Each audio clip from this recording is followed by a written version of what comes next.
নমস্কার বন্ধুরা, দীপার রান্নাঘরে তোমাদেরকে ওয়েলকাম। তো দেখো, আজকে ঘরে থাকা চাল, আলু আর ডিম দিয়ে খুবই সাধারণভাবে একটা দুর্দান্ত রেসিপি তৈরি করে ফেললাম।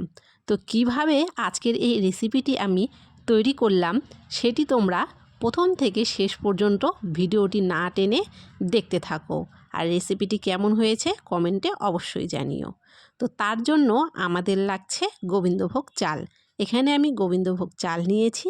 তারপরে চালটাকে আমি জল দিয়ে খুব ভালো করে ধুয়ে জলটা ঝরিয়ে নেব।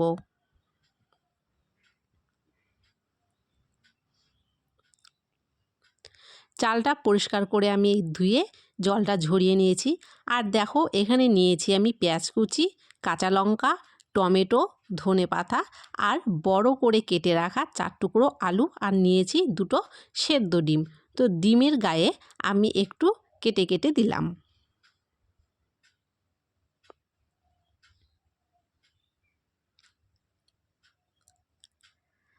তারপরে এখানে আমি মশলার জন্য নিয়েছি রসুন, আদা আর জিরা। এগুলো একসাথে বেটে আমি মশলাটা করে নেব। তারপরে চলে এলাম রান্নাতে। কড়াই বসিয়ে কড়াইতে দিয়ে দিলাম সর্ষের তেল। এবারে তেলের মধ্যে দিয়ে দিলাম লবণ আর হলুদ।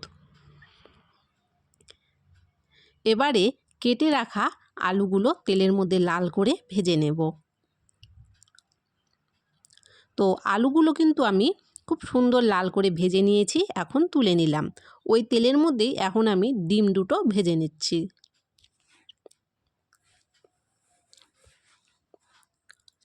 ডিম ভাজা হয়ে গেছে, ডিমটাও তুলে নিলাম।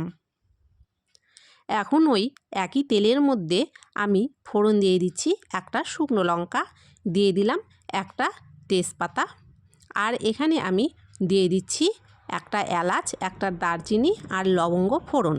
তারপরে দিয়ে দিলাম জিরে ফোড়ন। এবারে ফোড়নগুলোকে একটু নেড়ে চেড়ে নিয়ে তার মধ্যে কেটে রাখা পেঁয়াজের কুচি দিয়ে দিলাম। এখন পেঁয়াজটাকে আমি খুব সুন্দর লাল করে ভেজে নেব। পেঁয়াজ লাল করে ভাজা হয়ে যাওয়ার পরে বেটে রাখা মশলা এর মধ্যে দিয়ে দিলাম। তারপরে দিয়ে দিলাম ধনের গুঁড়ো, তারপরে দিয়ে দিলাম লাল লঙ্কার গুঁড়ো, আর এখন এর মধ্যে দিয়ে দিলাম কেটে রাখা টমেটো, আর দিয়ে দিচ্ছি স্বাদ মতো চিনি। এখন বাটি ধুয়ে একটুখানি জলের মধ্যে আমি দিয়ে দিলাম। তারপরে মশলাটা একটু নেড়ে চেড়ে নিলাম। এখন এর মধ্যে আমি দিয়ে দিচ্ছি হলুদের গুঁড়ো, আর দিয়ে দিচ্ছি স্বাদ মতো লবণ। সবগুলো উপকরণ একসঙ্গে ভালো করে মিশিয়ে মশলাটা খুব ভালো করে কষিয়ে নেব।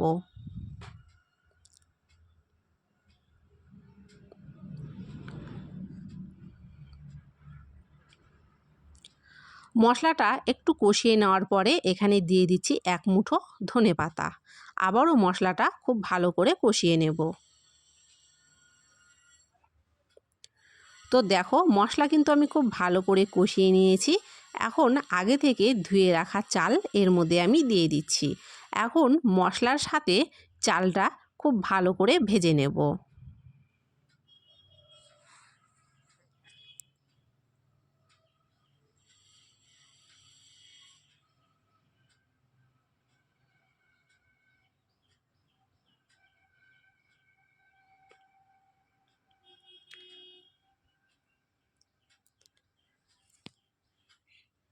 মশলার সাথে চালটা খুব ভালো করে ভেজে নিয়েছি।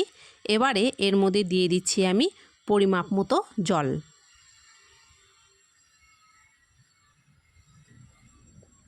যতটা জল প্রয়োজন ঠিক ততটা জলই আমি এখানে ব্যবহার করছি। তারপরে এর উপর দিয়ে আমি দিয়ে দিচ্ছি 3টে কাঁচা লঙ্কা চেরা, আর দিয়ে দিচ্ছি আগে থেকে ভেজে রাখা আলু, তারপরে দিয়ে দিচ্ছি ভেজে রাখা ডিম। এখন এটাকে ঢেকে দিয়ে আমি 5 মিনিট মতো রান্না করে নেব। মাঝখানে আমি একবার ঢাকনা খুলে কিন্তু এটা নেড়েচেড়ে দিয়েছিলাম। এখন নামানোর আগে এর উপর দিয়ে আমি দিয়ে দিলাম গরম মশলার গুঁড়ো, আর দিয়ে দিলাম ঘি।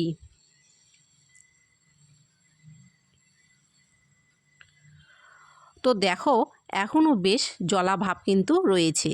তো তো আর একটু কষিয়ে নিলেই কিন্তু এটা একদম শুকনো ঝরঝরে হয়ে যাবে।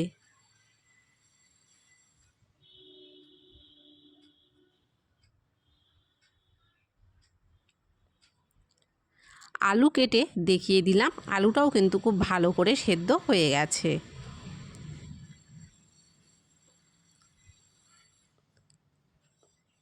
এখন দেখো জলাভাবটা কিন্তু অনেকটাই কমে গেছে।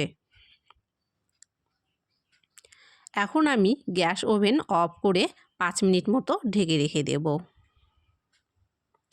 5 মিনিট পরে ফিরে এলাম এবং একটি প্লেটে সাজিয়ে দিলাম। তো আজকের রেসিপিটা তোমাদের কেমন লাগলো কমেন্টে অবশ্যই জানিও। ভালো লাগলে অবশ্যই লাইক করে চ্যানেলটিকে সাবস্ক্রাইব করে দিও আর পাশে থাকা বেলটিকে অবশ্যই বাজিয়ে দিও।